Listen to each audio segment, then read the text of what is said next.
You know, there's a time in every reviewer's career that your brain just starts turning to mush because you've done so many reviews in a row. That's what's happening right now. Yeah, my brain's pretty dang tired. So on this Masterpiece Monday, I'm going to be really dumb. I'll tell you that right now. So we do have their version of Bonecrusher, who's just called Bulldozer. Some of their names are just straight up literal. And as you can see right off the bat, he's very similar to Scavenger from last week, or Unearth, because he's got the same exact kind of tread legs. Now, they're not the same 100%. You know, the feet are different. Some of the connectors and stuff up here are different. But, you know, for the most part, same cool engineering there. And, of course, this guy was a big bulldozer, which is pretty neat. I will say this right off the bat. He's got the best light piping. Look at that. Because it goes all the way out the back of the head and sideways. So you can see lots of light piping on that big old face. He does have just kind of a straight face, but the way the light hits it, it almost looks like a smirk when you turn it. But that's a good looking head sculpt. Lots of translucent here on the chest and up here on these bits. Spot for a Decepticon logo if you ever get there. Though how you get it inside, I don't know. I assume there's a way to sort of pry this out without breaking the whole thing. But I don't know. Because the Repro label sets covers everything from the outside, and I don't like that. I want the Decepticon emblem inside there. Is that so much to ask? I don't think it is. But for the most part, he looks pretty cool. One thing about him is he's super bright yellow because his legs are just nothing but that neon color. Though he's got some nice gray, some red, just to break things up. Some really nice silver details here on top of the shoulders. A little bit of matte black. It's not the greatest in the world, but it's there. Same little details here. Gun. It looks pretty cool. Not gonna lie. I like the big red ribs running through there. Looks sweet. And you get the warning labels going down the side. I appreciate that they did these on here instead of making us get stickers. I feel like older versions did. Like this one being the newest version was a bit better than the others. You got some red lights there and what I think is some gunk. Nope, that's actually paint. So a little splotch escaped. Now he does have very similar arms to the other guy, so if you really want to clean it up a little bit, kind of tuck the arm away. Makes things a little stubbier, but that might just be better for the overall look. But that's up to you, realistically. But as it goes, I do like him right off the bat. However, I will say this as a direct negative. Getting him to stand is not easy due to the ball joints here, which you can tell are super loose. And the fact that his feet don't rotate quite as freely as Scavenger's. Even though they're similar design, they're not the same. They don't rotate quite as freely, so it makes it a little bit difficult to sometimes get him to stand evenly. But he looks nice, so let's do our comparisons. Let's zoom out just a little. By that I mean move the actual camera. And here is our MP10. You see he's a bit shorter, just like Scavenger was. But he seems like a lot shorter and a whole lot of nothing going on up here. Bring out our MP Bumblebee, who the more I look at these, the more orange he looks. Like, my eyes are seriously shot. Like, my rods and cones are just all jacked up today. Then our Siege Line stand-in. Once again, not bad, but, you know, just for a mainline comparison, as it were. And let's zoom out even further. Scooch him way over. And bring out the whole team with Scavenger.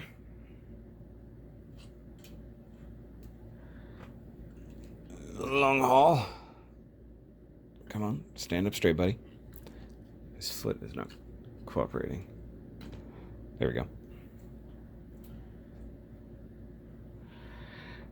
Mr. Mixmaster. Makes you spit lick master. And Scrapper.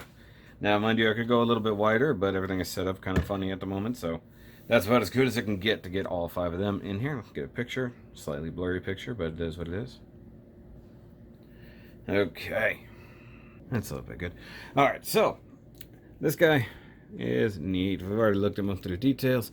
So look at the head. Of course, it does just swivel like they all do, up and down. Obviously, nice light piping. I also didn't point out the silver on the sides of the face. It's got a huge like blank visor, but then you realize you're literally staring straight through his head. If that bothers anybody. He does have some interesting shoulders, so a slight butterfly joint here, and for transformation purposes, his shoulder can drop down, so you can have really not so prominent shoulder. You roll it all the way back, and you get that number. You can turn it all the way around. Just be careful, because these bits will pop off. You can just put them right back on, but it is what it is.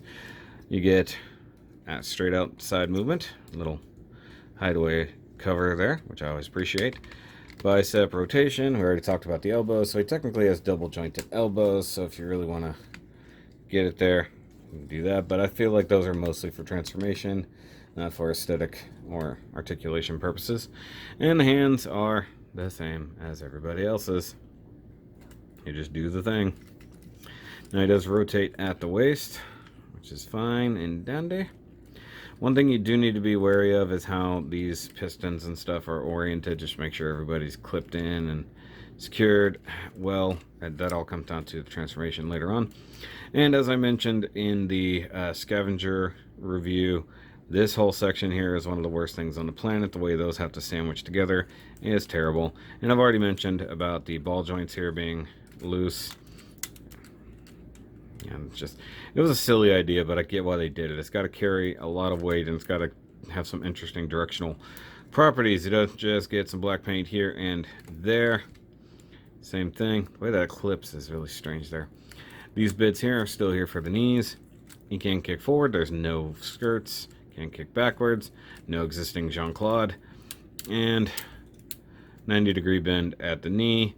Does have kind of a cut there. I don't think that will technically twist. Okay, it will. So if you really, really want to try, you can make that move. I want to see something here. Hold on. Oh, I didn't even consider this. Look at this. He's got shock absorbers. I never noticed. That's cool. Okay, so he can actually. Well, let's not do that again. Alright, so the foot does spin the same way the other guy does, except for the fact that this is a big blocky thing and it's kind of in the way, but those rotate in and of themselves, and you can get a little bit of toe point back and forth. I don't think that, no, that doesn't spin in any way, so that's good. So, and if you need to like turn the foot in a really awkward manner, you definitely can. But he's cool, but like I said early on, these feet are freaking weird, and I don't like it. Now, hold on. I want to see something with Scavenger. Oh, yeah. So the legs are identical on both of them. I just didn't notice the shock absorber. So, let's move on to transformation. Alright, so previously mentioned last week with Scavenger's review, they have some very similar transformational aspects, mostly down here in the legs, and kind of how like their main bodies are, but sort of reverse, so that's pretty interesting. So let's work the legs first. And this is one thing I didn't do on Scavenger, so you do need to straighten out the knees. So that is important. And go ahead and split these things. Just like you do, they're identical, so no big deal there. And just in the same way, they come untabbed very easily. So be careful. I'm about to do it again. And you want to rotate this one. You don't want it to lock in place there because you're going to need them elsewise. So you want this to come around. That has never happened before, and that's going to happen now. So what the heck? And for the inside one, they're tied together, so be careful. So the inside one, you do want to lock in place. The top one, you want to do pretty much a 90-degree angle, like that. You'll see why later. So, once again, pull that, flip the inside one up, flip the outside one up, rotate, because they lock in the same direction. Just go ahead and do that, and then just keep rotating that upward. Now for the feeties, the little feetums, they don't transform the same way as the other guys, but it's similar. So you still fold them in together like that. You still fold this one in, but for some reason I get into a bind with it, and I don't know why. And as you saw, they split, and I don't know what's going on with that. So the top part up here does want to split on purpose, but you might need a spudger or a pry tool like so. And just make sure everybody will clear everybody, and then fold it flat like so. Fold it close. So the toesies here, the hole will be pointed that way. Got it? Got it. Now let's do it on the other side.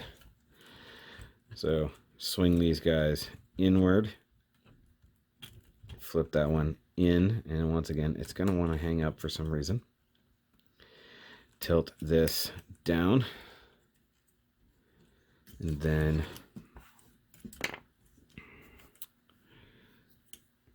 split it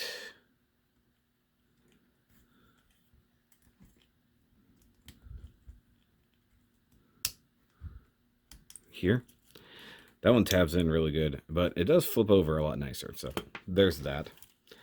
And I was going to say tab them together, but don't do that yet, because you still have to mess with the crotch itself. As previously mentioned on Scavenger, these are the worst thing about these, and I'll go over it again in final thoughts. But you want to split that. Splitting it is easier than putting it together, because you can see inside there's a big tab that have to go into that big slot, and these things are super stiff. Like, the main thing that eats me up about these Constructicons more than anything else is these hips, especially on this guy. It's hard to get them separated. Like, they're not even connected to each other. They're just so tight that it's hard to flip up until you get to about there.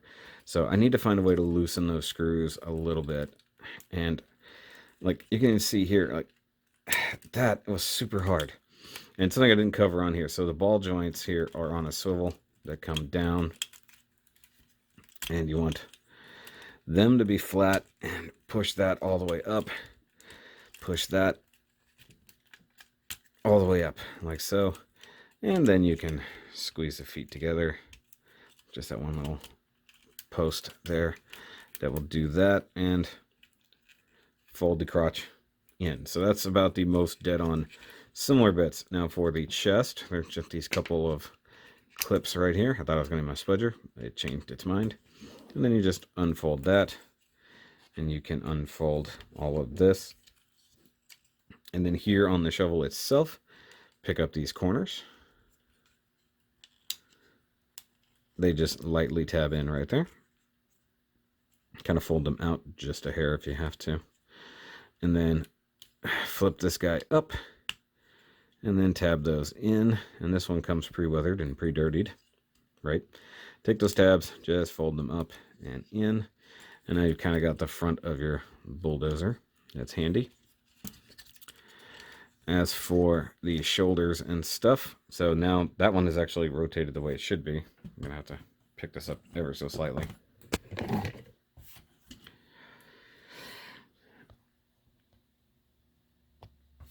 Okay, so I showed it off in the articulation. This will swing down like that, and then you want to go ahead and shove the shoulder in like that.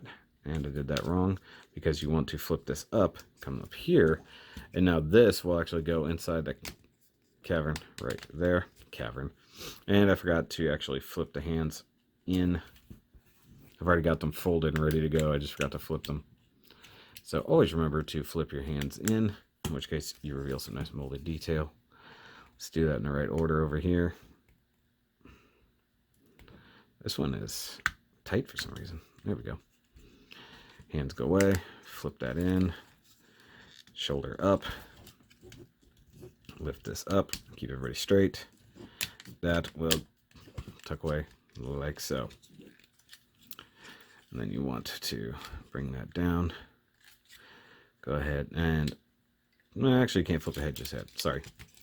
Okay, so this part is a bit wonky. So I've got this part flipped back and it has a bad habit of hooking right here.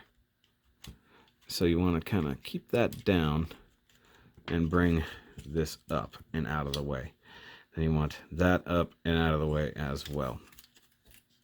Now what we're going to do is actually make this guy a lot longer. So you want to come in here with your pry tool and kind of pop one side loose. And if you can get both sides, that's even better. You might not be able to because it's weird like that. So you get one side out and you can see the tab, the big honking tab right there. So you get one side going and then the other side will join it eventually. There we go. And you want to just flip that up if it helps for clearance sake, and then extend everybody like so. That makes sense? That makes sense. Now once again, I want to see, I saw these things. I'll comment on it in the final thoughts. I have never seen these. I didn't know what they were. Okay, so let's flip that down. Is there one on the other side too? Yeah, there's one over here too. So what the heck do those do? Oh, they tab in here. Okay. That's one of those things in the instructions. Okay, so once again, we want these shoulders to be rotated down. You want these parts facing up. Go ahead and flip the head in and around, like so. Then you're going to just tab that guy down. You can straighten up that combiner port, like so, for all that matters. And then we're going to, let's close the arms first. And I guess this is where those tabs come in handy that I didn't know existed. Yeah.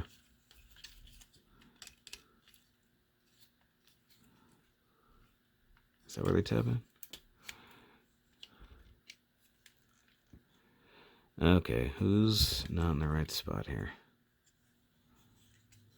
No, that should be like that. Yeah, so why is it not functioning properly?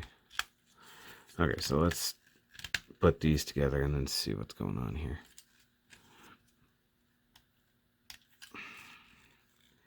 So those should clamp in place. So why are they not?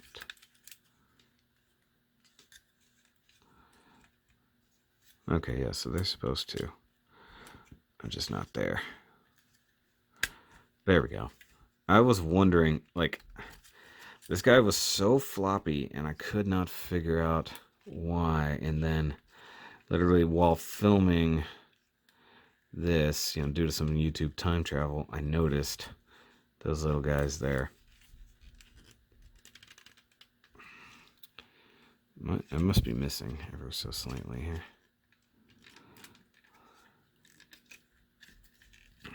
Hold on.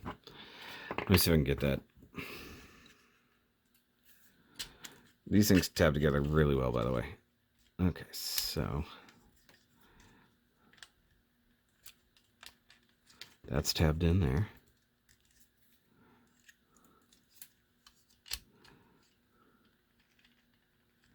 There we go. Got it. And now I just got to tab these in like normal. Perfect. Look at that. That's some solidity there. And just go ahead and fold this back. Now you've got a couple tabs that need to peg in right there and right there, like so. Perfect. And now these guys that we had out from earlier, I'm going to roll them around and they will peg in to this little partial peg right here. That will add some extra rigidity and a little bit of detail to it. You don't have to do this part, at least not for vehicle mode, but you definitely got to do it for combine mode later. Combine mode is not a giant change up from this, though I am noticing that I screwed that part up there. So let me see.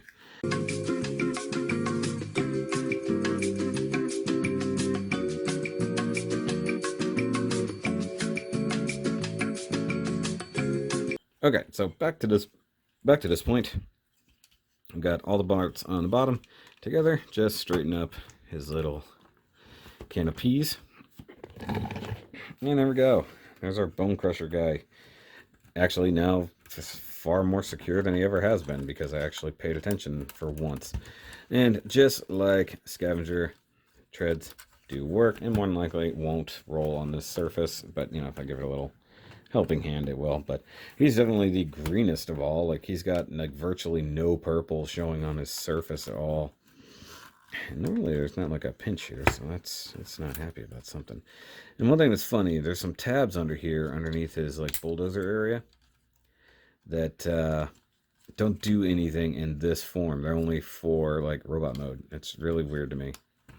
I kind of wish that that would tab together better, but it looks good. You get the warning label stuff. You got some more design things popping out here, things here. We already saw the top lights.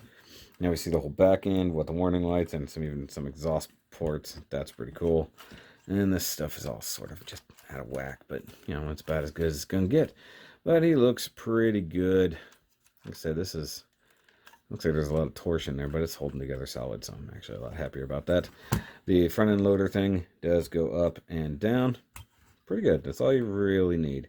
There's not really a passenger seat back there, so it's really strange that they do that, but let's check him out next to his G1 counterpart. And I think aside from extra details and stuff, he definitely looks very much like the cartoon and even very much like the G1 toy. But of course, the way the feet and everything transform is very, very different. Of course, way more detailed and everything here. But I love the fact that they still keep some of the aspects of the thing alive. And there's some nice molded details right up in here in the front. Now let's move them over here for comparison. And as usual, we'll bring out our MP10 boy.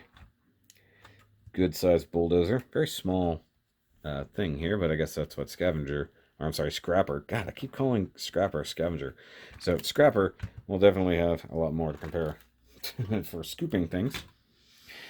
And then let's bring out a Blue Streak. So much smaller car, so not always in scale to things. Mind you, not Masterpiece, but he could definitely crunch this guy if you wanted to, which would be fine. You know, it would have been prudent for me to have a MP car really here, but just for the heck of it, let's see here. Just for this one, you can see what MP Bumblebee looks like next to this. So, I mean, he can ride along, basically. And I believe this is his gun here, but there's no holes anywhere to plug in a gun. Like, even on the old one, there's one right there. You, like, flip this back and you could put a gun. He does have 2 pegs here, but I don't believe that works for anything in particular. I mean, there's this thing, maybe, but I mean, I don't even know where this gun goes to. I really don't. It's like, it serves no purpose. I don't know who it goes with. But let's bring out the whole team. Got to scooch back now. So there's our Bonecrusher on the edge of the screen. Goes Scavenger. Try to get him in here at a decent angle. Long Haul. Mixmaster. And Scrapper. Up and look down at him, which makes way more sense. And yeah, the team's really filling out. I mean, it's almost like there's only one left. Yeah, there's only one left. It's nice. So there they are all together. Fantastic looking vehicle modes as usual. So let's move on, see if I can get this guy into combine mode.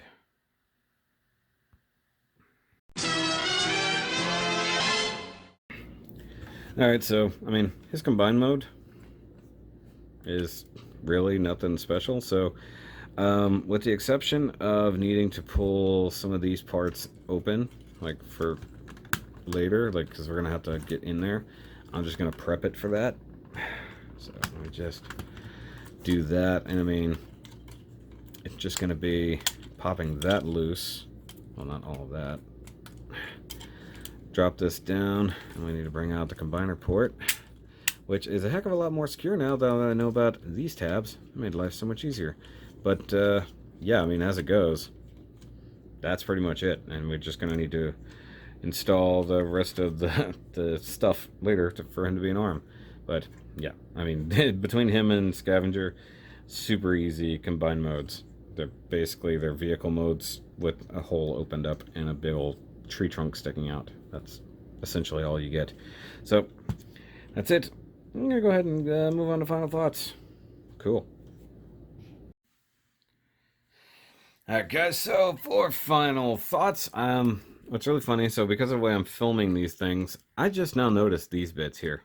So I'll probably mention them in the transformation once I have used them properly, but I really honestly just now noticed these. That's funny. I've been playing with these things for more than a week solid now. That's the first time I've seen that. This guy, he's good. He's still complicated. Some of the transformation can be wonky, especially with making sure that the bits back here do what they're supposed to do. This is nice, but you just got to be careful that it doesn't get too hung up back there on that part. But as I go, like I like his vehicle mode. He's okay in bot mode. I think that he's just lacking. I think doing this whole section in translucent, I find that to be weird. It would have been cool just to have the detailed surface bit instead, I think. Maybe that's just me. And of course the repro label set covers that, so it's just kind of pointless. I still want a Decepticon emblem in there, so I will have to figure out if somebody's ever managed to take these off. Hopefully these just pry off fairly simply. It does look like they're just slotted in there. But all the translucent bits that have emblems underneath it, I need to make advantage of. But as an arm bot goes, he does what he's got to do. And of course, we'll be dealing with the combination stuff later. Because, like, frankly, we don't quite get there with these guys because of the way things go. And I will say now, the way that you have to put the arm on him, I'm not very comfortable with. I don't really like it, and it's actually not that easy to remove later on. But overall, he's not offensive. He's definitely not the worst one, but you know, as it goes, you get a cool bulldozer out of it. But guys, give me a big old thumbs up, hit that subscribe button if you are new here to the channel, which a lot of you probably are. And I know I don't do Transformers super often, but it is one of my favorite hobbies and one of my favorite things to mess with. So if you're wondering why we've had so many lately, that's why. And this is probably one of the best things I've ever gotten. So of course, hit the Patreon up if you wanted to see the behind the scenes things and stuff like that, and or get extra content, because there's probably going to be some of that over there. But I will catch you guys on the next review, and remember, as always, keep on constructing. This is a dumb pose.